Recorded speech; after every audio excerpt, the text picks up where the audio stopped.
Merci pour votre fidélité. Mesdames et messieurs, bonjour et bienvenue dans cette revue des titres. Voici ce qui fait l'actualité.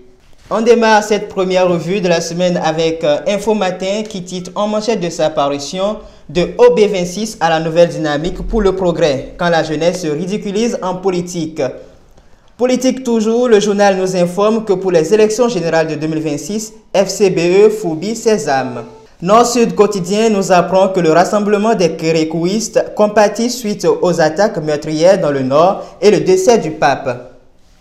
Le même journal nous informe que pour le sommet panafricain des élites, Luanda sera la capitale des élites d'Afrique et des USA du 23 au 27 juin 2025. La tribune de la capitale à présent pour l'AG de la Fédération mondiale de mini-football le 27 mai prochain. Le président Germain Wanvou-Egbert représente le Bénin à Bakou en Azerbaïdjan. Hajj 2025 au Bénin, le quota étant atteint, les mises en garde contre les arnaqueurs alerte le journal. Assemblée générale extraordinaire d'une faction d'Objectif Bénin 26, le mouvement pro-Olivier Bokor se fragilise, titre le Télégramme en manchette de sa parution. Le journal nous informe que pour trafic d'identité pour adoption d'enfants, 4 prévenus dont 2 Français devant le tribunal de Cotonou. Matin Libre parle du rapport 2024-2025 sur les droits humains de Amnesty International. Au Bénin, on note détention arbitraire, restriction des libertés d'expression, nous informe le journal. Matin Libre apprend aussi que la FCBE est contre toute violence en ce qui concerne le chemin pour accéder au pouvoir. Pour la Journée mondiale de la liberté de presse, édition 2025, la HAC a initié plusieurs activités pour marquer l'événement, nous informe Quotidien Le Meilleur. À l'occasion de la célébration du 50e anniversaire d'existence de la Communauté économique des États de l'Afrique de l'Ouest, que retenir aujourd'hui de la CEDEAO, s'interroge le journal.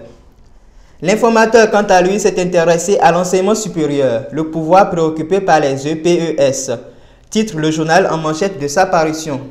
Hajj 2025, des sociétés sommées de rembourser des candidats, nous informe le journal.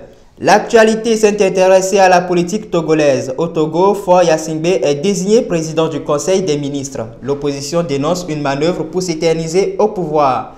Toujours à l'international, gestion du pouvoir d'État au Gabon, Brice Oligui Nguema investi président, nous informe le journal.